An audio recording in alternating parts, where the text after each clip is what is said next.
ধন্যবাদ বানাম জানিয়ে শুরু করছি আমাদের কক্সবাজার রিট্রিট এর তৃতীয় দিবসের প্রথম অধিবেশন তথা অন্তিম অধিবেশন বা শেষ অধিবেশন।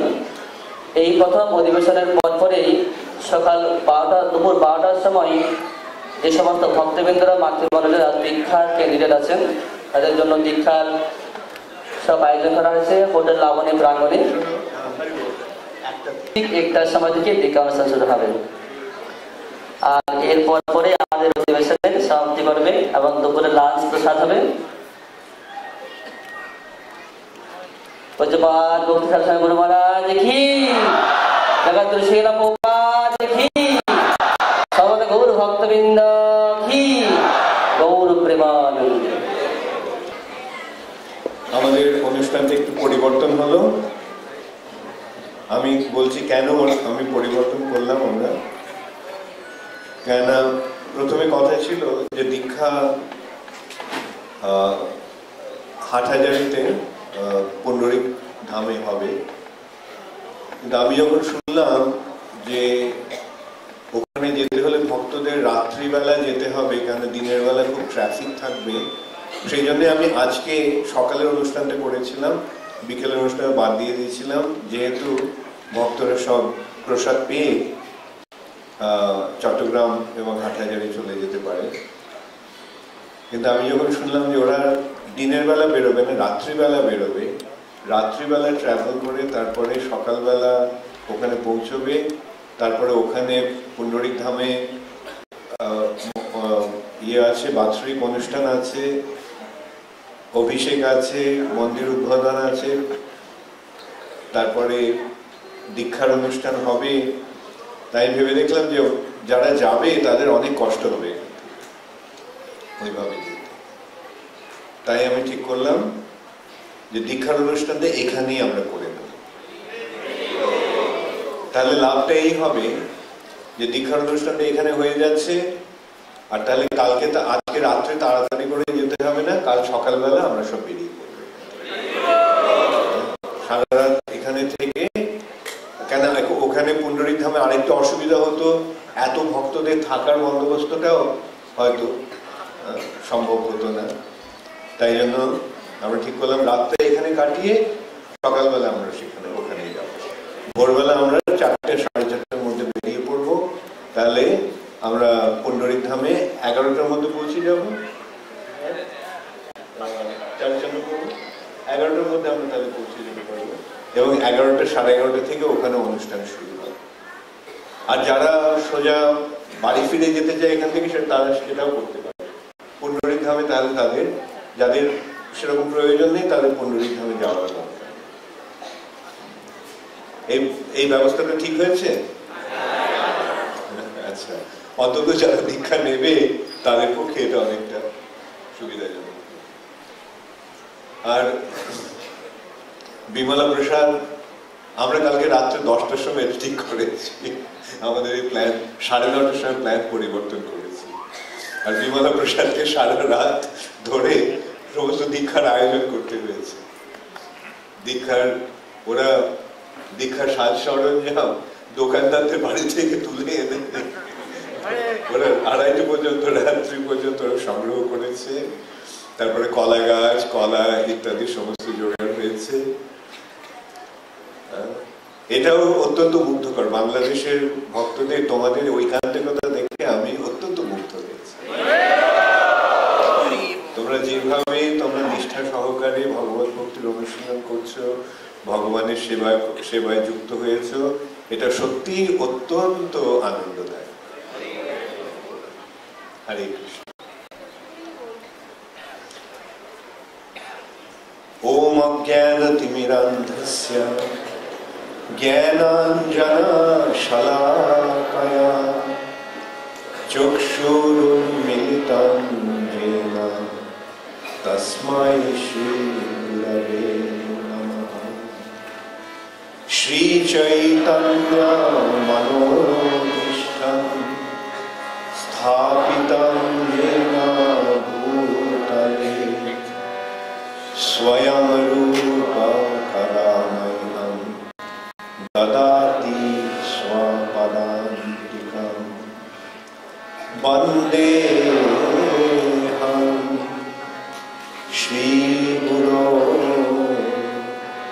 শ্রীযুত পদকমলম শ্রীগুরুং বৈষ্ণবাংশ্চ শ্রীরূপং সাগ্রজাতং সহগণা রঘুনাথান্বিতং ত্বং সজীবং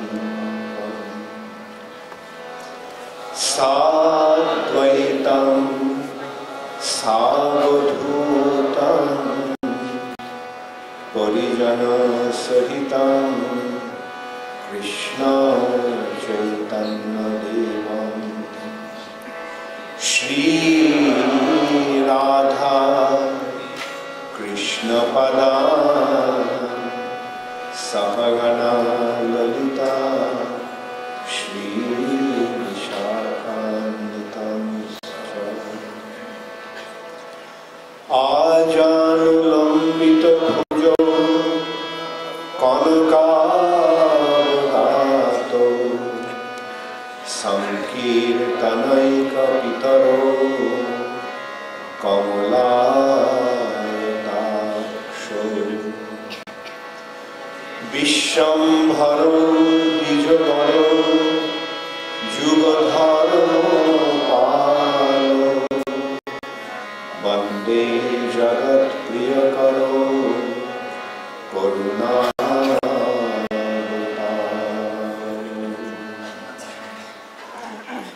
হে কৃষ্ণ করুণা সিন্ধু দীনবন্ধো জগৎপতে গোপেশ গোপিকাকান্ত রাধাকান্ত নমস্তুতে।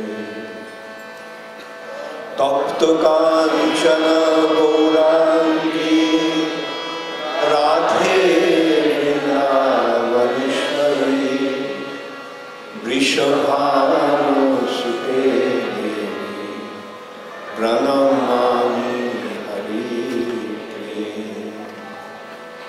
বাঞ্ছাকল্পতরুভ্যশ্চ কৃপাসিন্ধুভ্যেব চ পতিতানাং পাবনেভ্যো বৈষ্ণবেভ্যো নমো নমঃ। শ্রীকৃষ্ণ চৈতন্য প্রভু নিত্যানন্দ শ্রী অদ্বৈত গদাধর শিবাসাদি গৌরভক্তবৃন্দ। হরে কৃষ্ণ কৃষ্ণ কৃষ্ণ হরে হরে হরে রাম রাম রাম হরে হরে।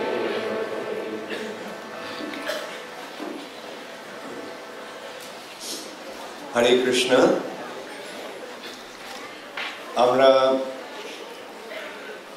মহাপ্রভুর আবির্ভাব সম্বন্ধে, আবির্ভাবের কারণ সম্বন্ধে, শ্রী চৈতন্য মহাপ্রভুর পরিচয় সম্বন্ধে এবং শ্রী চৈতন্য মহাপ্রভুর লীলা সম্বন্ধে কিছু আলোচনা আমরা করেছি গত দুদিনে। আজকে তো এই একটা মোটে সেশন হবে, তাও এই সেশনটা অতটা 2 ঘন্টা আমি করবো না, কেননা দীক্ষার জন্য প্রস্তুতির প্রয়োজন আছে। তো আমরা 11টায় আমি আজকে ক্লাস শেষ করব। তাহলে আমরা কি এই 3 দিনেই মহাপ্রভুর সমস্ত বিষয় জেনে নিতে পারবো বা জেনে নিতে পেরেছি?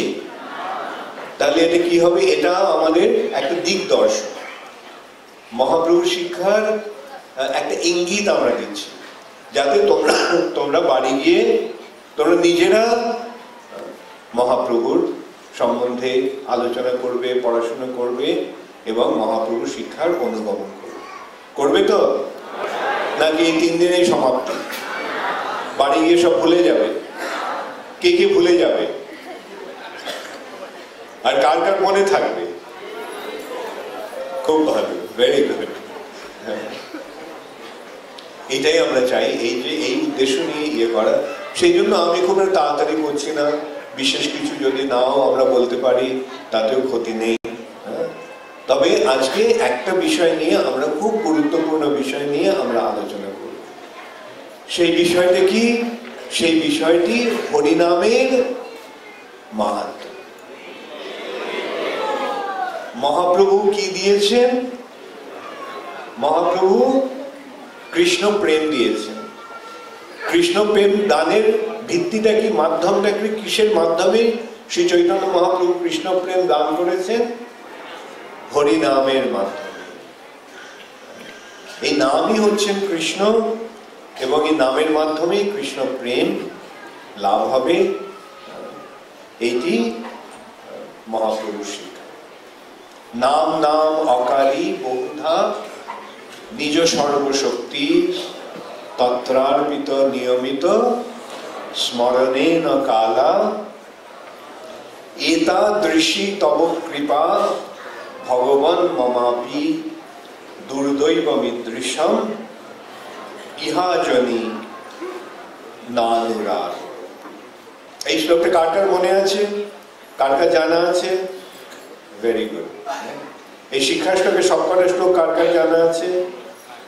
কার কার জানা নেই? যাদের যাদের জানা নেই হাত না তুললেও তারা মুখস্থ করে নেবে। হ্যাঁ, করে নেবে। হ্যাঁ, শিক্ষা শ্লোকের 8টা শ্লোকের মাধ্যমে মহাপ্রভু এই নামের মাহাত্ম্য এবং এই নামের প্রভাবে কি লাভ হয়, হরে কৃষ্ণ সংকীর্তনের প্রভাবে কি লাভ হয়, সেটা সম্পূর্ণরূপে বর্ণনা করে গেছেন কেবল 8টা শ্লোকের মাধ্যমে। তার মধ্যে এইটি হচ্ছে দ্বিতীয় শ্লোক। তাতে কি বলা হচ্ছে? এই নামের মধ্যে ভগবান তার সর্বশক্তি অর্পণ করেছে। নামের মধ্যে ভগবান যদি সর্বশক্তি অর্পণ করে থাকেন, তাহলে নাম আর ভগবানের মধ্যে কোনো পার্থক্য আছে? তার সর্বশক্তি যদি সেই নামে থাকে, তাহলে সেই নাম ভগবান থেকে অভিন্ন নয় কি? এখন এই নামে যদিও ভগবান তার সর্বশক্তি অর্পণ করেছেন, এবং ভগবানের অসংখ্য নাম রয়েছে, নাম নাম অকারী বহুধা, বহুধা অসংখ্য নাম ভগবান। সেই নামগুলি কিসের? গুণ, ভগবানের গুণ এবং ভগবানের লীলা অনুসারে সেই নামগুলি ভগবান। তো ভগবানের গুণ সীমিত না অসীম? ভগবানের লীলা সীমিত না অসীম? তাহলে ভগবানের নাম সীমিত না অসীম? আচ্ছা, আর সেই নামের মধ্যে, সেই সমস্ত নামের মধ্যে, প্রতিটি নামের মধ্যে ভগবান তার সর্বশক্তি অর্পণ করেছে। নিজ সর্বশক্তি স্তত্রার্পিত। আবার নিয়মিত স্মরণে না কারণ, সেই নাম গ্রহণে, সেই নাম স্মরণে কোনো নিয়ম বা বাধ্যবাধকতা নেই। এতাদৃশী তব কৃপা, ভগবান তুমি এইভাবে কৃপা করেছো আমাদের। ভগবান মমাপি দুর্দৈব মিদৃশম, কিন্তু আমার এমনই দুর্দৈব, আমার এমনই দুর্দশা যে দুর্দৈব মিদৃশম ইহাজনী নানুরাগ, সেই নামের প্রতি আমার অনুরাগ জন্মালো না, সেই নামের প্রতি আমার আসক্তি এলো না, এই সেই নামের প্রতি আমার স্পৃহা জন্মালো না। এইভাবে মহাপ্রভু আখ্যান করছেন। আচ্ছা, তারপরে তৃতীয় শ্লোকে মহাপ্রভু কি বলছেন? তৃতীয় শ্লোকে তিনি বলছেন কিভাবে নাম করতে হবে, কিভাবে নাম করতে হবে। অহংকারে মত্ত হয়ে নাম করতে হবে? হ্যাঁ, আমি খুব বড়, আমি বড় ভক্ত, আমার মতো আর কেউ নেই, এই মনোভাব নিয়ে নাম করতে হবে? ঠিক তো? হ্যাঁ, আমাদের মনোভাবটা কিরকম হবে? ত্রিনাদপি সুনিচেন, ত্রিনাদপি সুনিচেন। তৃণ মানে একটা ঘাস, সেই ঘাসটা কোথায় থাকে? মাটিতে থাকে। আর সেই ঘাসটা দিয়ে, ঘাসটা মারিয়ে গেলেও কেউ কিছু ঘাসটা প্রতিবাদ করে? করে না। এত বিনম্র। বরং ঘাসটাকে যখন পা দেওয়া হয় ঘাসের উপরে, ঘাসটা নিচু হয়ে যায়। কিন্তু মহাপ্রভু এখানে বলছেন ত্রিনাদ অপি, অপি মানে তার থেকেও বেশি, একটা ঘাসের থেকেও বেশি সুনিজ হয়ে, বিনম্র হয়ে এবং তরর ইব সহিষ্ণু না, একটা গাছের মতো সহিষ্ণু। গাছের সহিষ্ণুতা কেমন? গাছটা কাটলে কেউ গাছটা প্রতিবাদ করে? গাছটা কাটছে, কিন্তু গাছটা কি করছে? যে গাছটা কাটছে তাকে ছায়া দিচ্ছে। বাইরে প্রচন্ড রোদ, কিন্তু গাছটা, যদিও গাছটাকে কাটছে, গাছটা তাকে ছায়া দিচ্ছে। তারপরে লোকটা যে কাটছে গাছটা, তার খিদে পেয়েছে, গাছটা তাকে ফল দিচ্ছে। প্রতিবাদ করা তো দূরের কথা, তাকে ছায়া দিচ্ছে, তাকে ফল দিচ্ছে, তাকে সর্বতভাবে সাহায্য করছে। হ্যাঁ, তো মহাপ্রভু বলছেন যে সেই রকম একটা গাছের মতো তরুর ইব, তরু মানে গাছ, আর ইব মানে তরুর মতো, গাছের মতো সহিষ্ণু। তৃণাদপি, তৃণ থেকেও দীনতর হয়ে এবং একটা বৃক্ষের মতো সহিষ্ণু, গাছের মতো সহিষ্ণু হয়ে, অমানেনা মানদেনা, নিজের জন্য কোন রকমের সম্মানের প্রত্যাশা না করে, মানদেন, অন্যদের সকলকে সম্মান প্রদর্শন করে, কীর্তনীয় সদা,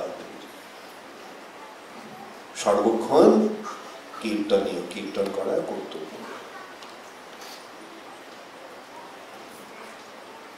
তারপরে চতুর্থ শ্লোকে মহাপ্রভু কি বলছেন? চতুর্থ শ্লোকে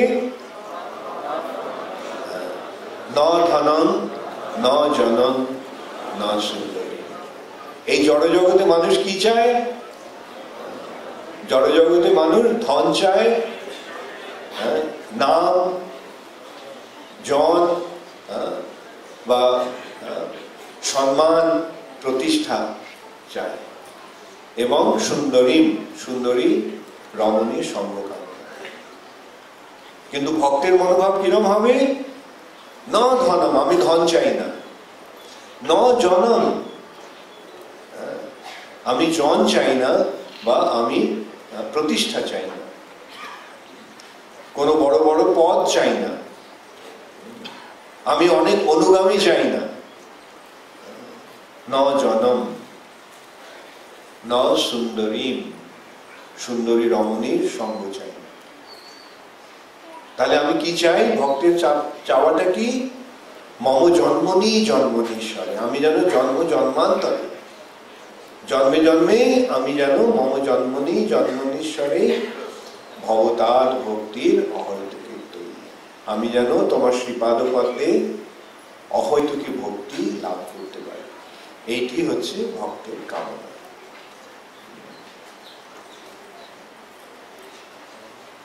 এই তিনটি শ্লোক এই নামের আশ্রয়ের জন্য অত্যন্ত প্রয়োজন। নামের কৃপা লাভের জন্য অত্যন্ত প্রয়োজন। নাম প্রভু, এই নাম হচ্ছেন কৃষ্ণ। কৃষ্ণ কখন আমাদের কৃপা করবে? যখন আমাদের এই মনোভাব আসবে, এইরকম মনোভাব আমরা যখন পোষণ করব, এই নামকে কৃষ্ণ থেকে অভিন্ন জেনে আমরা অত্যন্ত বিনম্রভাবে এবং সহিষ্ণুতা সহকারে যখন আমরা নাম করব, তখন আমাদের মনোভাব কি হবে? আমি ধন চাই না, জন চাই না, সুন্দরী রমণীর সঙ্গ চাই না, কেবল আমি চাই যেন জন্ম জন্মান্তরে তোমার সেবা করে। তারপরে আরো 4টি শ্লোকে নামের মহিমা মহাপ্রভু প্রকাশ করে গেছেন, যে সেটি এখন আমরা আলোচনা করব না। এখন আমরা নামের ওপরই গুরুত্ব দিয়ে, ওটা নাম করলে কি হবে সেটা দেখ, তার নামের মহিমা, নামের কৃপা লাভ করলে যে কি অবস্থা হবে সেটা বলা যাচ্ছে। কিন্তু আমরা আজকে কি নিয়ে আলোচনা করব? একটা বিশেষ নামের মাহাত্ম্য নিয়ে আলোচনা করব।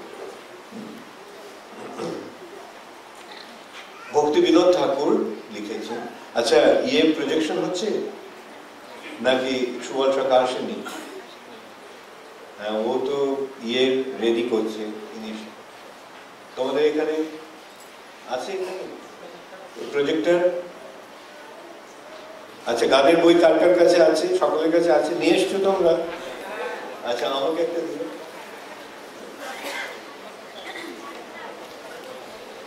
আচ্ছা, ঠিক আছে, যারা এটা ইয়েতে থাকলে সুবিধা হতো, স্টেজে স্ক্রিনে দেখানো হলে। এটা ভক্তিবিনোদ ঠাকুরের নাম মাহাত্ম্য। এটি তোমাদের মনে আছে শরণাগতি শুরু দিয়ে আমরা অনুষ্ঠান শুরু করেছিলাম। শরণাগতির প্রথম গানটা কি? শ্রীকৃষ্ণ চৈতন্য প্রভু জীবে দয়া করি, সপার্ষদ স্বীয় ধাম সহ অবতরী ইত্যাদি। আর এই শরণাগতির শেষ শিক্ষাটি কি? সেটি হচ্ছে কৃষ্ণ নাম মাহাত্ম্য, নামের মাহাত্ম্য। কৃষ্ণ নাম ধরে কত বল, কৃষ্ণ নাম ধরে কত বল। কৃষ্ণ নামে কি অপূর্ব অদ্ভুত শক্তি রয়েছে। কৃষ্ণ নাম ধরে কত বল। বিষয় বাসনা নলে মোর চিত্ত সদা জলে, রবি তপ্ত মরুভূমি সম। বিষয় বাসনায় আমার হৃদয়, মোর চিত্ত সর্বদা দগ্ধ হচ্ছিল, জ্বলছিল। বিষয় বাসনাটা কিরকম? বিষয় বাসনাটা কি খুব সুখকর? না, বিষয় বাসনাটা দুঃখদায়ক। কারা মনে করো বিষয় বাসনাটা সুখদায়ক? কাদের মনে হয় বিষয় বাসনাটা দুঃখদায়ক? আর কি জানো না সুখদায়ক না দুঃখদায়ক? হ্যাঁ, ওকে। তাহলে তার মানে তোমরা সকলেই বুঝতে পেরেছো যে বিষয় বাসনার ফলে দুঃখ লাভ, তাই না? বিষয় বাসনা নলে, বিষয় বাসনা রূপ আগুনে, অনল মানে আগুনে, বিষয় বাসনা রূপ আগুনে মোর চিত্ত সদা জলে, আমার হৃদয় নিরন্তর দগ্ধ হচ্ছিল, সদা জ্বলছিল। কিরকম? রবি তপ্ত মরুভূমি সম। যে মরুভূমি যখন দুপুরের সূর্যের কিরণে কিরকম হয়। তোমরা এখানে অবশ্য এখন শীতের সময়, গরমের সময় কেউ এখানে এসেছো কক্সবাজারে? আর ওই বালুর উপর দিয়ে হাঁটবার চেষ্টা করেছো? কেমন লেগেছিল? খুব গরম। আচ্ছা, এটা এখানে সাধারণ জায়গা। মরুভূমিতে দুপুরবেলা বালির অবস্থা কিরকম হবে? হ্যাঁ, এর থেকে আরো অনেক গুণ বেশি গরম। তো সেই গরম বালুর মধ্যে দাঁড়িয়ে থাকতে কিরকম লাগে? এই সংসার চক্রে কিরকম লাগছে? হ্যাঁ, রবি তপ্ত মরুভূমি সম। তখন কি হলো? কর্ণরন্ধ্র পথ দিয়া হৃদি মাঝে প্রবেশিয়া বরিশয় সুধা অনুপম। এই হরিনাম কি করলো? আমার কান দিয়ে আমার হৃদয়ে প্রকাশ করলো। কর্ণরন্ধ্র পথ দিয়া, কানের যে পথ, এই যে ইয়েটা আছে, একটা পথ তো কানের পথ, সে কান দিয়ে শুনলে ওটা কোথায় যায়? কোথায় যায়? ঠিক তো না? আরেকটা পথ আছে, আরেকটা কান দিয়ে বেরিয়ে। হ্যাঁ, এক কান দিয়ে শুনে আরেক কান দিয়ে বেরিয়ে। তাহলে কোনটা বাঞ্ছনীয়? এক কান দিয়ে গ্রহণ করে আরেক কান দিয়ে বার করে দেওয়া, না হৃদয়ে ধরে রাখা? হ্যাঁ, কর্ণরন্ধ্র পথ দিয়া রীতি মাঝে প্রবেশিয়া বরিশয় সুধা অনুপম। বরিশয় মানে বর্ষণ কর, জলের ধারা, যেমন বৃষ্টির ধারা যেমন বর্ষণ হয়, এটা সুধার ধারা, অমৃতের ধারা বর্ষণ করছে এই হরিনাম। বরিশয় সুধা অনুপম। তারপর কি হচ্ছে? হৃদয় হইতে বলে। এই হরিনাম উঠছে কোথা থেকে? হৃদয় থেকে উঠছে। হৃদয় হইতে বলে কোথায় আসছে? জিহ্বার অগ্রেতে চলে। নামটা আসছে কোত্থেকে? হৃদয় থেকে। আর তারপরে কোথায় আসছে? জিহ্বার অগ্রেতে আসছে। এসে শব্দরূপে নাচে অনুক্ষণ। অনুক্ষণ মানে সর্বক্ষণ। এই নাম জিহ্বার অগ্রেতে এসে নাচতে শুরু করলো। এই হরে কৃষ্ণ মহামন্ত্র কি হচ্ছে? যেন কৃষ্ণ যেন নাচছে। কর্ণরন্ধ্র পথ দিয়া হৃদি মাঝে প্রবেশিয়া বরিশয় সুধা অনুপম। হৃদয় হইতে বলে জিহ্বার অগ্রেতে চলে, শব্দরূপে নাচে অনুক্ষণ। কণ্ঠে মোর ভাঙ্গেশ্বর, এই যে নামটা যখন উঠছিল তখন কি হলো?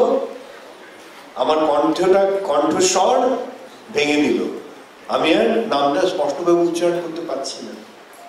এই যে নামের প্রভাবে সেটা হয়। কণ্ঠে মোর ভাঙ্গেশ্বর, অঙ্গ কাঁপে থর থর, আমার শরীর কাঁপতে শুরু করলে। এগুলো হচ্ছে নামের প্রভাবে সাত্ত্বিক বিকার। কৃষ্ণ প্রেমের প্রভাবে হৃদয় যখন কৃষ্ণ প্রেমের প্রভাবে আপ্লুত হয় তখন শরীরে এই বিকারগুলি দেখা যায়। কিরকম? স্বরভঙ্গ, কণ্ঠের স্বর, কণ্ঠে মোর ভঙ্গের স্বর, অঙ্গ কাঁপে থর থর, স্থির হইতে না পারে চরণ, আমার পা আর স্থির থাকতে পারছে না, স্থির হইতে না পারে চরণ। চোখে ধারা, চোখ দিয়ে অনর্গল ধারায় অশ্রু ঝরে পড়ছে। চোখে ধারা, দেহে ঘর্ম, শরীরটি ঘর্মাক্ত করে। পুলকিত সব চর্ম, চামড়াটা কি হয়েছে? এই চামড়াতে কি আছে? লোমকূপ আছে, সেই লোমকূপে লোম রয়েছে। সেই লোমগুলো কি হচ্ছে? রোমাঞ্চিত হওয়ার ফলে, পুলকিত হলে লোমগুলো কি হয়? দাঁড়িয়ে যায়। সেটাকে বলা হয় পুলক বা রোমাঞ্চ। রোমাঞ্চ। পুলকিত সব চর্ম, বিবর্ণ হইল কলেবর। বিবর্ণ মানে বর্ণহীন, কলেবর মানে শরীর। এই শরীরটা বিবর্ণ হয়ে গেল, ফ্যাকাশে হয়ে গেল, কোন রং রইল না শরীর। মূর্ছিত হইল মন, মনের ক্রিয়া বন্ধ হয়ে গেল, মনটা মূর্ছিত হলো, যেন প্রলয়ের আগমন হলো। প্রলয়ের সময় কি হয়? ধ্বংস হয়। যেন এই নামের প্রভাবে আমারও যেন সেই প্রলয়। ভাবে সর্বদেহ জলে জলে। তারপরে ভক্তিবিনোদ ঠাকুর কি বলছেন? যে কৃষ্ণ প্রেমের ভাবে, এই যে কৃষ্ণ ভক্তির ভাব, ভাবভক্তির প্রভাবে আমার সমস্ত দেহ জড় জড়। করি এত উপদ্রব, চিত্তে বর্ষে সুধা দ্রব। এগুলো উপদ্রব, তাই নয়? শরীরের রোমাঞ্চ, শরীরটা কাঁপছে, পায়ে তো পাটা স্থির থাকছে না, চোখ দিয়ে জল পড়ছে, গা দিয়ে ঘাম বেরোচ্ছে। এই অবস্থাগুলি কি খুব বাঞ্ছনীয় না? তাই ভক্তিবিনোদ ঠাকুর বলছেন যে করি এত উপদ্রব, এগুলো সমস্ত উপদ্রব। চিত্তে বর্ষে সুধা দ্রব, আমার হৃদয়ে সুধা রূপ অমৃত বর্ষণ করছে। মোড়ে দাঁড়ে প্রেমের সাগরে, আর তারপরে আমাকে কি করছে? ফেলে দিচ্ছে প্রেমের সাগরে। কৃষ্ণ প্রেমের সাগরে আমাকে ফেলে দিচ্ছে। কিছু না বুঝিতে দিল, মোড়ে তো বাতুল কইল, মোর চিত্ত বৃত্ত সব হরে। আমার যে কি হলো আমি কিছুই বুঝতে পারলাম না। মোড়ে তো বাতুল কইল, আমাকে পাগল করে দিল। আমার কোনো বাহ্য জ্ঞান রইল না, আমি উন্মাদের মতো হয়ে গেল। মোড়ে তো বাতুল কইল, মোর চিত্ত বৃত্ত সব হরে। আমার চিত্ত মানে আমার মন, আমার বৃত্ত মানে আমার ধন সম্পদ, সবকিছু এই নাম হরণ করে দিল, চুরি করে দিল। লইনু আশ্রয় যার, হেন ব্যবহার তার। দেখো, আমি যার আশ্রয় নিলাম সে আমার কি করবে? আমি বিশ্বাস করে দেখেন তার আশ্রয় দিলাম, আর এখন আমার চিত্তবৃত্ত সব হরণ করে দিল। সে যে আমার কি করলো, রইল আশ্রয় যার, হেন ব্যবহার তার, বর্ণিতে না পারি এ সকল, আমি তা বর্ণনা করতে পারি না। তারপরে তিনি বলছেন, কৃষ্ণ নাম ইচ্ছাময়, যাহে যাহে সুখী হয়, সেই মোর সুখেরও সম্বল। কৃষ্ণ নাম ইচ্ছাময়, কৃষ্ণ যেমন ইচ্ছাময়, কৃষ্ণ নামও ইচ্ছাময়, অর্থাৎ সে যা ইচ্ছা তাই করতে পারে, তাই না? কৃষ্ণ ইচ্ছাময় নাকি কৃষ্ণ আমাদের ইচ্ছার বশবর্তী? কৃষ্ণ স্বতন্ত্র, সরাট, তিনি তার যা ইচ্ছা তাই করবেন। তাই এখানে কৃষ্ণ নাম ইচ্ছাময়, যাহি যাহি সুখী হয়, যাতে যাতে তিনি সুখী হন, সেই মোর সুখের সম্বল, সেটাই আমার সুখের সম্বল। প্রেমের কলিকা নাম, এটা কোন প্রেম? কৃষ্ণ প্রেমের কলিকা মানে কলি হচ্ছে এই নাম। কৃষ্ণ প্রেমটা যদি ফুল হয় তাহলে সেই তার কলিটা কি? এই কৃষ্ণ নাম। অদ্ভুত রসেরও ধাম, এই নাম আমরা আলোচনা করেছিলাম 5টা রস আছে। সেই 5টা রস কি কি? শান্ত, দাস্য, বাৎসল্য, শান্ত, দাস্য, সখ্য, বাৎসল্য, মধুর। এই নাম সেই সমস্ত রসের ধাম, মানে আশ্রয়। প্রেমের কলিকা নাম, অদ্ভুত রসেরও ধাম, হেন বল করায় প্রকাশ। এইরকম বল প্রকাশ করছে। ঈষৎ বিকশী পুনঃ, ঈষৎ মানে অল্প একটু। কলিটা কি হয়? কলিটা প্রথমে বন্ধ থাকে না, দেখে বোঝা যায় ওটা কলি, ওর মধ্যে ফুল আছে, ছোট্ট একটা কলি। তারপরে ক্রমশ কি হচ্ছে, সেটা বড় হতে হতে তারপরে বিকশিত হতে থাকে। ঈষৎ বিকশী পুনঃ, একটুখানি বিকশিত হয়ে এই নাম কি করলো? দেখায় নিজ রূপগুলো। এই নাম কৃষ্ণের রূপ, কৃষ্ণের গুণ আমাদের দেখায়। ঈষৎ বিকশী পুনঃ, দেখায় নিজ রূপগুণ, চিত্ত হরি লয় কৃষ্ণ পাশ। আমার চিত্ত, আমার চেতনা, আমার হৃদয়কে হরণ করে নিয়ে গেল, চুরি করে নিয়ে গেল কোথায়? কৃষ্ণের কাছে। চিত্ত হরি লয় কৃষ্ণ পাশ। তাহলে দেখতে পাচ্ছ নামের প্রভাবে কি হবে? নাম করতে করতে নামের প্রভাবে আমাদের হৃদয়ে প্রেমের উদয় হবে, এবং সেই নামই আমাদের কৃষ্ণের কাছে নিয়ে যাবে। ঈষৎ বিকশী পুনঃ, দেখায় নিজ রূপগুণ, চিত্ত হরি লয় কৃষ্ণ পাশ।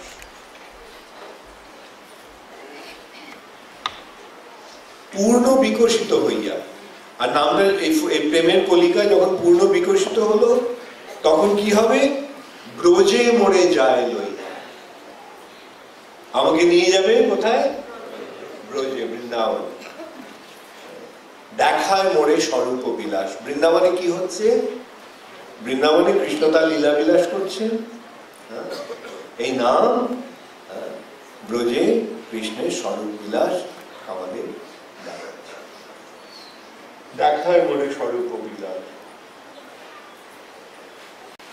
মোরে সিদ্ধ দেহ দিয়া, আমার চিন্ময় দেহ, সিদ্ধ দেহ দিয়ে আমাকে কি করলো? কৃষ্ণ পাশে রাখে, কৃষ্ণের কাছে রাখে এই নাম। তাহলে দেখতে পাচ্ছ এই নামের মধ্যেই সবকিছু রয়েছে, নামের প্রভাবেই সবকিছু হবে। আমাদের সিদ্ধ দেহ, আমাদের সিদ্ধ স্বরূপ কিভাবে লাভ হবে? নামের প্রভাবে।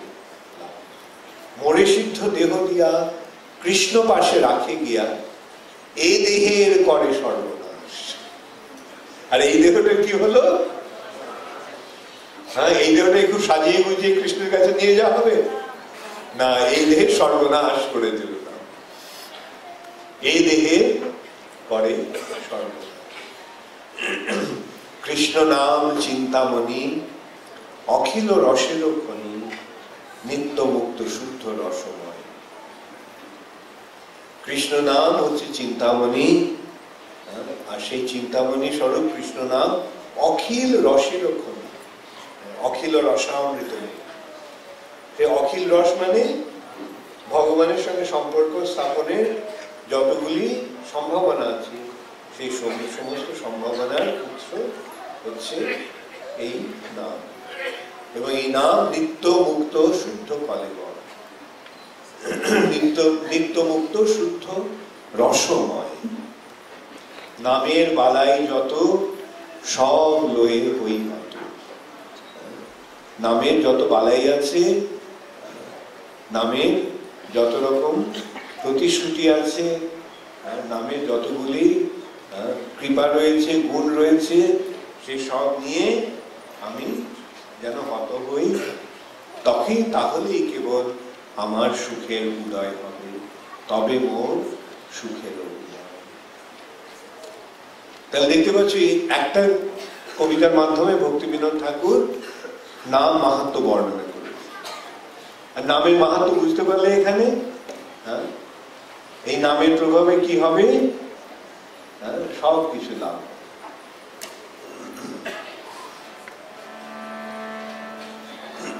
তাহলে গাইবে তোমরা? বইয়ে কার কার কাছে আছে? তাহলে এগুলো তোমরা শেয়ার করে নিও একটু। আলো আছে যথেষ্ট দেখার জন্য। অবশ্য তো বাংলাতেই গাইব, তোমাদের অসুবিধা হবে? কৃষ্ণ নাম ধরে কত,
তাহলে বুঝতে পারছো এই ভক্তিবিনোদ ঠাকুরের এই কবিতাটির মাধ্যমে, গানের মাধ্যমে তিনি সমস্ত নামের মহিমা পূর্ণরূপে বর্ণনা করে গেছেন। বোঝা গেল? এই নাম থেকে কি হবে? বোঝা গেছে সর্বসিদ্ধি হইবে তোমার। কালকে আমরা সিদ্ধির আলোচনা করেছিলাম। চরম সিদ্ধি কি? চরম সিদ্ধি হচ্ছে বৃন্দাবনে শ্রীকৃষ্ণের লীলায় প্রবেশ, তাই না? এখন সেই লীলায় প্রবেশ এই জড় শরীর দিয়ে হবে? তাহলে আমাদের কিরকম শরীর লাগবে? চিন্ময় শরীর লাগবে। তো চিন্ময় শরীর লাভ হবে কি করে? এই দেহে সর্বনাশ করে এই হরিনাম আমাদের সিদ্ধ দেহ দান। তাহলে নাম বিনা আর কিছু আছে? এই নামের মধ্যে সবকিছু আছে। এই বিশ্বাসটা পূর্ণরূপে হৃদয়ঙ্গম হয়েছে, ঠিক তো? তাহলে এখন কি করবে? প্রভু কহে কহিলাম এই মহামন্ত্র, ইহা সবে জপ গিয়া করিয়া নির্বন্ধ, ইহা হইতে সর্বসিদ্ধি হইবে তোমার, সর্বক্ষণ বল ইথে বিধি নাহিয়া। তাহলে কি করবে? সর্বক্ষণ নাম করবে। কিভাবে করবে? কিভাবে সদাহরি হবে? কীর্তনীয় সদাহরি কিভাবে হবে? Very good. ত্রিনাদপি শুনিছেন তরোরপি তরোরিব সহিষ্ণুনা অমানিনা মানদেন কীর্তনীয় সদা। আচ্ছা, তোমাদের এখানে কি কেউ কেউ বলে তোমাদের যে এই ইস্কনে আমাদের সিদ্ধ প্রণালী নেই? কেউ এরকম ইয়ে হয়? বলে কোথায় বলে? কেউ বলেছে যে তোমাদের এই পরম্পরা ঠিক নয়? বাবাজিরা বলে, তাই না? বাবাজিরা বলে। কাকে কে কে শুনেছো? আচ্ছা, তোমাদের উত্তর কি দিয়েছো? আমাদের উত্তর কি হবে? কে বলে আমাদের সিদ্ধ প্রণালী? আমাদের সিদ্ধ প্রণালী চৈতন্য মহাপ্রভু দিয়ে গেছে। সেই সিদ্ধ প্রণালীটা কি? ত্রিনাদপি শুনিছেন তরোরিব সহিষ্ণুনা অমানিনা মানদেন কীর্তনীয় সদা। তাহলে এই নামের প্রভাবে কি হবে? মোরে সিদ্ধ দেহ দিয়া সিদ্ধ প্রণালীর ফলে কি লাভ হয়? সিদ্ধ দেহ লাভ হয়। তাহলে সিদ্ধ দেহ লাভ কিভাবে হবে? মন কলা খেয়ে, মনে মনে কতগুলো কল্পনা করে, আমি আমার এই আমি এই গোপী, আমি এই মঞ্জরি, আমার এই গায়ের বয়স এত, আমার গায়ের রঙে, আমার শাড়ির রঙে, এইভাবে কি মন কলা খেয়ে সিদ্ধ প্রণালী হয়? সিদ্ধ প্রণালী কিভাবে হবে? ত্রিনাদপি শুনিছেন তরোরিব সহিষ্ণুনা অমানিনা মানদেন কীর্তনীয় সদাহরি। এইটি আমাদের সিদ্ধ প্রণালী। এই প্রণালী মহাপ্রভু দিয়ে গেছে। এই মহাপ্রভুর প্রদত্ত এই প্রণালী অনুসরণ করলে কি হবে? এখানে আমরা দেখতে পাচ্ছি নামের প্রভাবে কি হবে?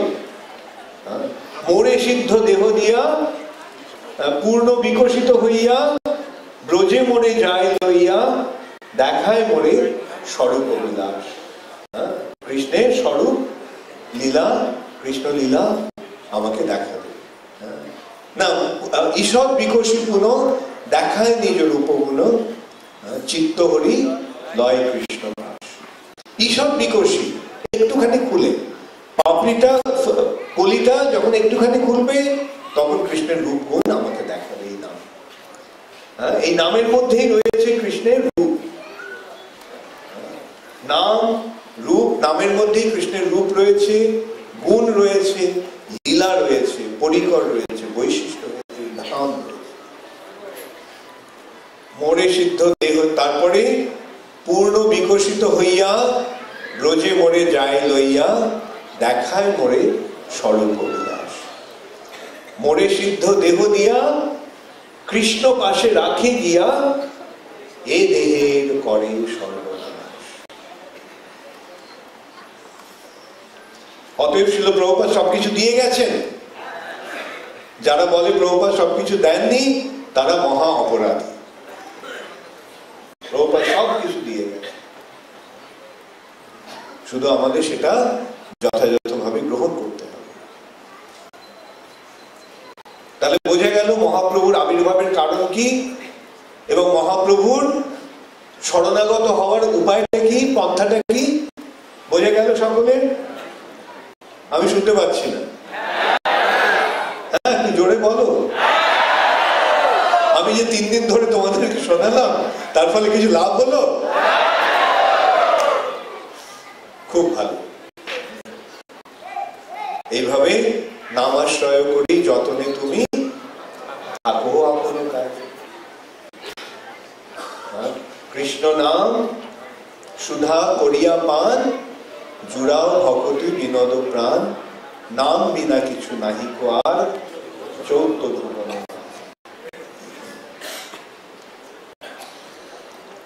হরে কৃষ্ণ। আজকে মোটে আর এখন 15 মিনিট সময় আছে, আমি আর প্রশ্ন উত্তরে যাব না। আমি কয়েকটা কথা তোমাদের বলে আমি শেষ করব এখানে। দেখো, এই পথটি মহাপ্রভু যে পথটি দিয়ে গেছেন সেটা অত্যন্ত গুরুত্বপূর্ণ পথ, সেটা অত্যন্ত মূল্যবান পথ। এর উপরে আর কিছু নেই, এর উপরে আর কিছু নেই। সব কিছু ভগবান এই ভক্ত রূপে এসে আমাদের দিয়ে গেছে। আর দেখো মহাপ্রভু কি করলেন, তিনি বললেন, তিনি নিজে এসে কি করলেন, সারা ভারতবর্ষ জুড়ে তিনি কৃষ্ণ ভক্তির প্রচার করলেন, তাই নয় কি? কিন্তু তিনি কি ভবিষ্যৎবাণী করলেন? মহাপ্রভুর ভবিষ্যৎবাণী কার কার জানা আছে? হ্যাঁ, কি ভবিষ্যৎবাণী?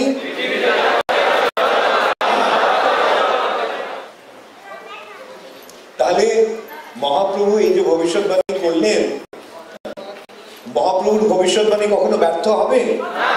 ভগবানের কথা কখনো বিফলে যায়? তাহলে কি হবে? সারা পৃথিবীর প্রতিটি নগরে এবং গ্রামে কৃষ্ণ ভক্তির প্রচার হবে? হবে না? মহাপ্রভু বলে গেছেন, এটার কখনো ব্যর্থ হতে পারে? দেখো, এই কাজটি মহাপ্রভু নিজে করলেন না। এই মহাপ্রভুর যে এই ভবিষ্যৎবাণী, এটা সফল করার জন্য তিনি ভবিষ্যতে কাউকে পাঠাবার ব্যবস্থা করলেন এবং সেটা প্রমাণ করার জন্য মহাপ্রভু কি করলেন? মহাপ্রভুর অপ্রকট হওয়ার কিছুদিন পরে মহাপ্রভুর শিক্ষা এবং মহাপ্রভুর ধাম লুপ্ত হয়ে গেল। নবদ্বীপ হারিয়ে গিয়েছিল, জানো তো তোমরা? নবদ্বীপ হারিয়ে গিয়েছিল, গঙ্গায় লুপ্ত হয়ে গিয়েছিল, ডুবে গিয়েছিল প্লাবনে। আর মহাপ্রভুর শিক্ষাটাও হারিয়ে গিয়েছিল। বাংলাদেশে নিশ্চয়ই তোমরা অনেকে দেখো এই আউল বাউল ল্যাড়া লিরিক, সখী ভেকি কর্তা ভাজা গৌর নাগরী, সমস্ত অপসম্প্রদায় রয়েছে। ওদের শিক্ষা কি? ওদের শিক্ষা আমি আর বলতে চাই না, আমার বলতে মুখে লজ্জা লাগে।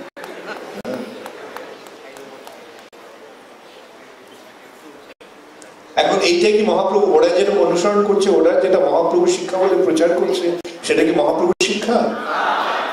তাহলে কি হলো? মহাপ্রভুর শিক্ষাটা হারিয়ে গিয়েছিল। এখন সেই শিক্ষাটিকে পুনরুজ্জীবিত করার জন্য, মহাপ্রভুর শিক্ষার পুনরুদ্ধারের জন্য তিনি কি করলেন?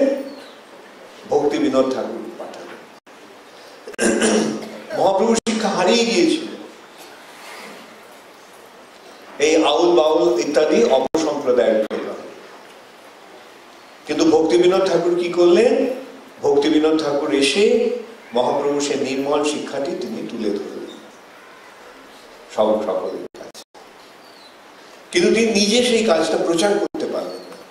তিনি গ্রন্থের মাধ্যমে সেগুলি তিনি প্রদান করে গেলেন, কিন্তু এই কাজটা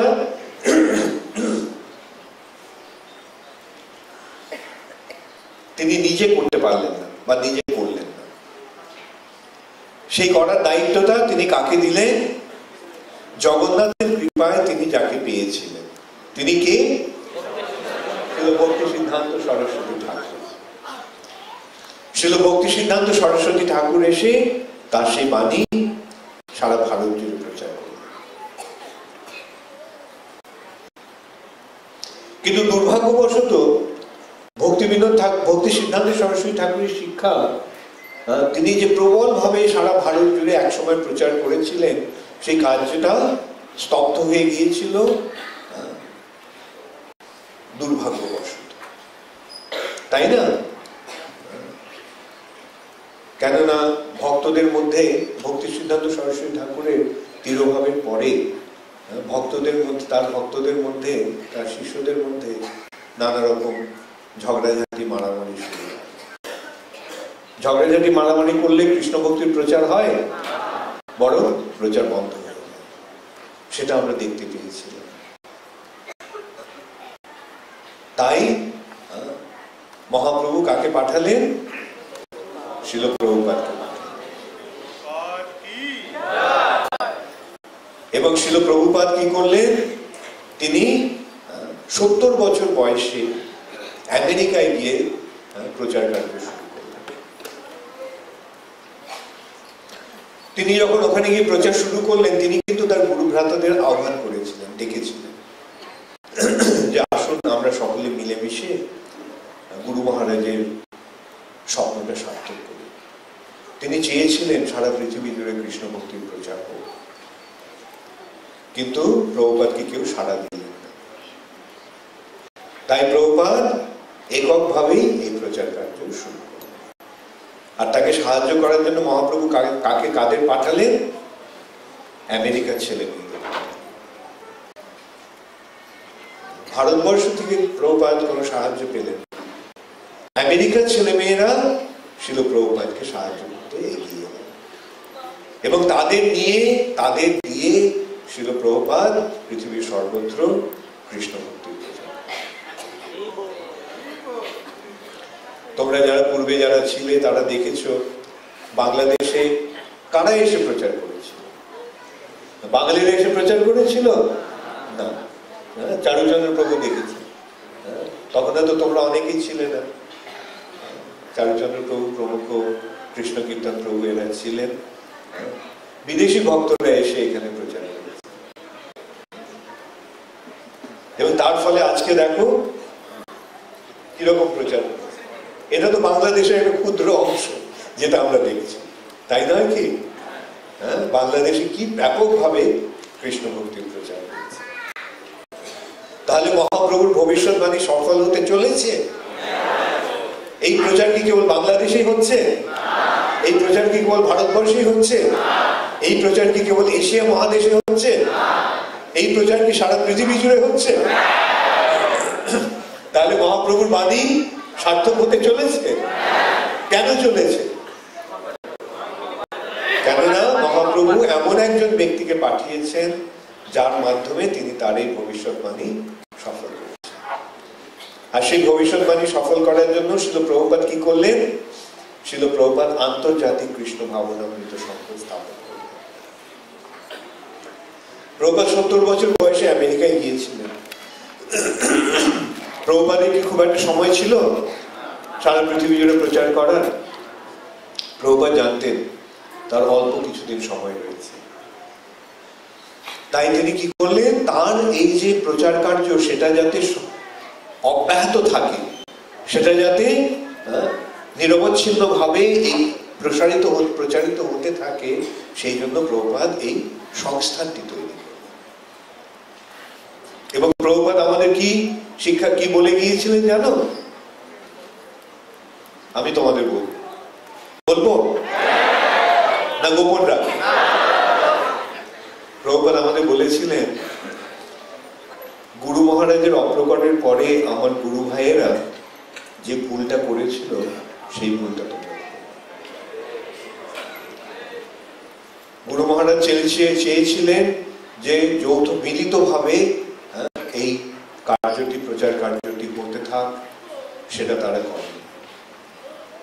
মিলিতভাবে জিবিসির মাধ্যমে যুক্তভাবে সমন্বিতভাবে এই কৃষ্ণ ভক্তির প্রচার কাজ এই সংঘটির মাধ্যমে যে চালিয়ে নেওয়ার দায়িত্ব শিল ভক্তি সিদ্ধান্ত সরস্বতী ঠাকুর দিয়েছিলেন, সেটা দুর্ভাগ্যবশত হয়নি। সেই জন্য প্রচার কার্য স্টপ হয়ে গিয়েছে, বন্ধ হয়ে গিয়েছে।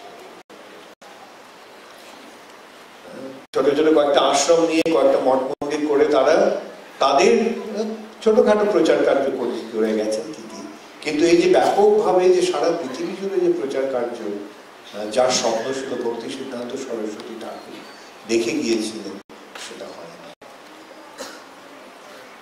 শিল প্রভুপাদ এসেই সেই ভক্তি সিদ্ধান্ত সরস্বতী ঠাকুরের সেই স্বপ্নকে সার্থক করলেন, সফল রূপ দান করলেন, সারা পৃথিবী জুড়ে কৃষ্ণ ভক্তির প্রচার। এবং দেখো আজকে শিল প্রভুপাদের অপ্রকটের প্রায় 38 বছর পরে, না 36 বছর পরে, 36 বছর পরেও ইসকন অক্ষুণ্ণ রয়েছে, ইসকন সংঘবদ্ধ রয়েছে। কেন রয়েছে? কেননা ইসকনের নেতৃবৃন্দ সমবেতভাবে ইসকনের পরিচালনা করে চলেছে। সেই জন্য ইসকন এখনো অক্ষুণ্ণ, কেবল অক্ষুণ্ণই নয়, ইসকন ক্রমশ বর্ধিত হচ্ছে। তোমরা বাংলাদেশে আমি দেখতে পাচ্ছ নিশ্চয়, আমি তো দেখছি প্রতি বছরে বাংলাদেশে প্রচার বেড়েই যাচ্ছে, তাই না? তার মানে কি দেখা যাচ্ছে? কৃষ্ণ ভক্তি বাড়ছে না কমছে? কৃষ্ণ ভক্তির প্রচার বাড়ছে না কমছে? তাহলে মূল মন্ত্রটা কি এই প্রচারের জন্য?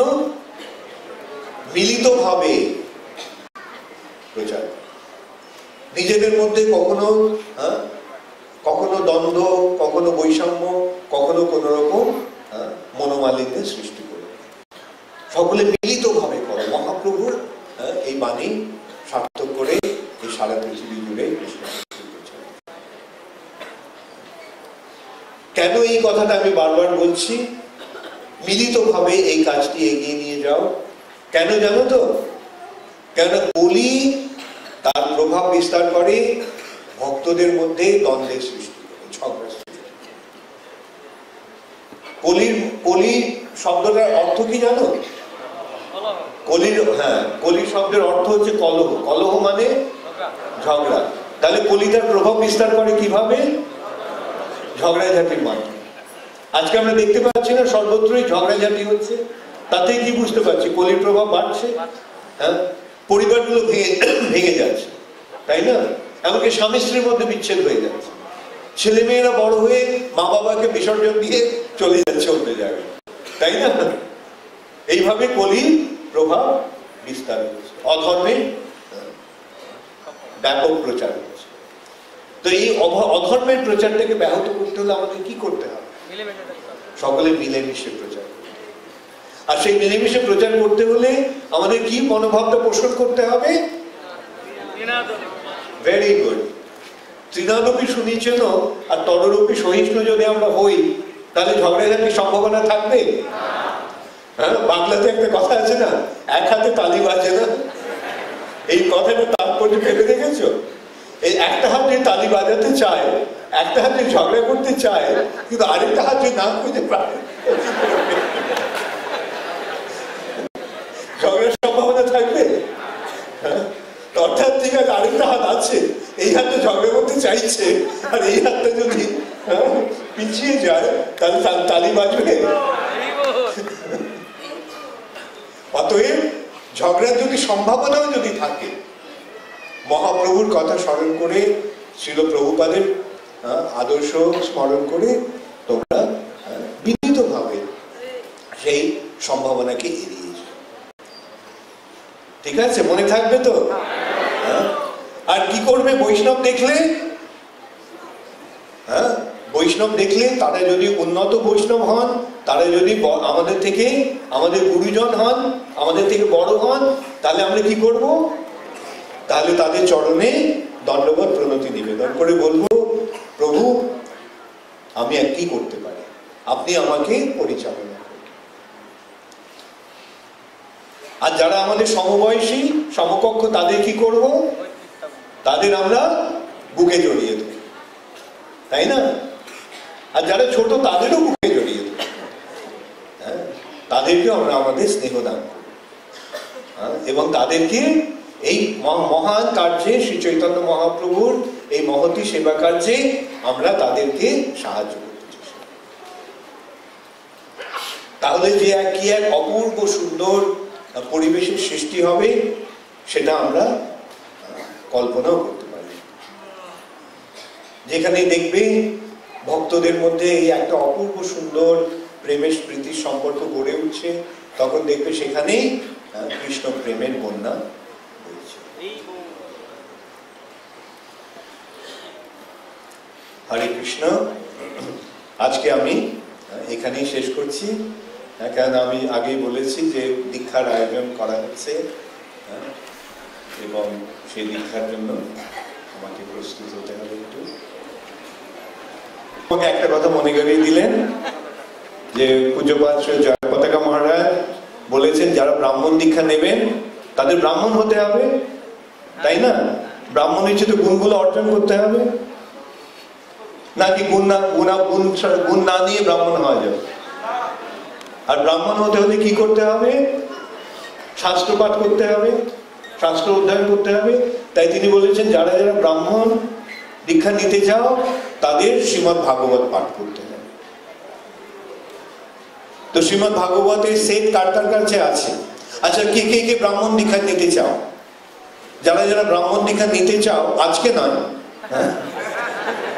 আজকে আমি ব্রাহ্মণ দীক্ষা দিচ্ছি না, অথবা যারা ভবিষ্যতে কখনো ব্রাহ্মণ দীক্ষা নিতে চাও, কে কে? আচ্ছা, তোমাদের কার কার হাতটা তুলে থাক, কার কার বাড়িতে ভাগবতের সেট আছে? আচ্ছা, কার কার সেট নেই যারা ব্রাহ্মণ দীক্ষা নিতে চাও?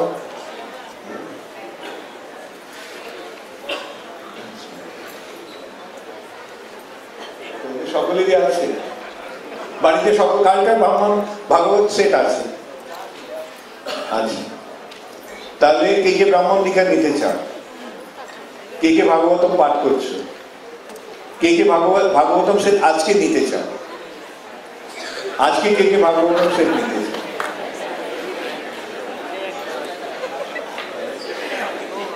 একজন, দুজন, আচ্ছা,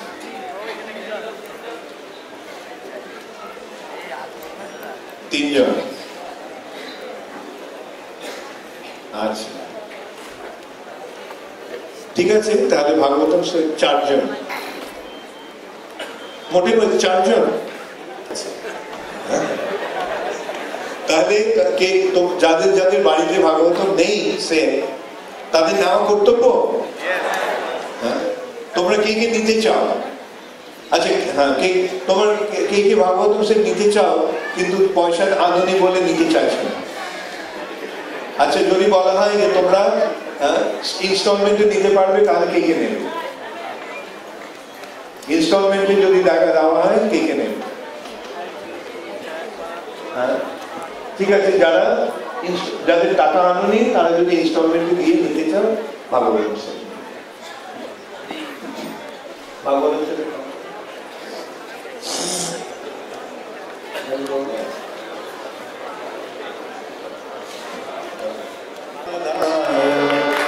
কৃষ্ণ পৃষ্ঠায় শ্রীমতে ভক্তি বেদান্ত ইতি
प्रेमानंद भक्ति वेदांत स्वामी प्रभुपाद की, इस्कॉনের প্রতিষ্ঠাতা आचार्य जगत गुरु श्रील प्रभुपाद की जय। ओम विष्णुपाद परमहंस परिव्राजकाचार्य अष्टोत्तर शत श्री श्रीमान भक्ति सिद्धांत सरस्वती ठाकुर की जय।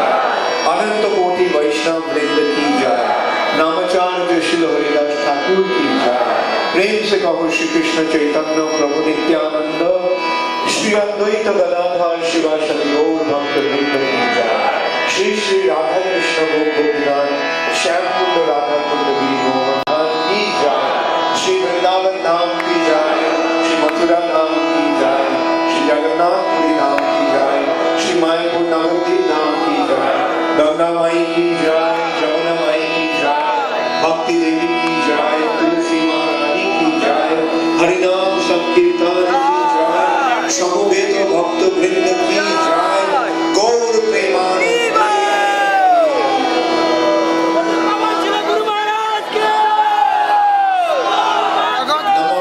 विष्णुपदाय कृष्ण कृष्णाय भूतले श्रीमती भक्ति वेदांत स्वामी के नामे नमस्ते सरस्वती देवी गौरवाणी प्रचारिणे देवी श्री सुषमावाणी अष्टोत्तर हरे कृष्ण गौर प्रेमानंदे।